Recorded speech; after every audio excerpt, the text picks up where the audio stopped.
বাদলি মাথা তাও যে বাঁকা সিথা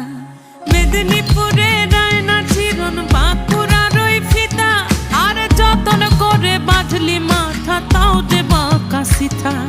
পেছ পাড়িয়া রাজকুমার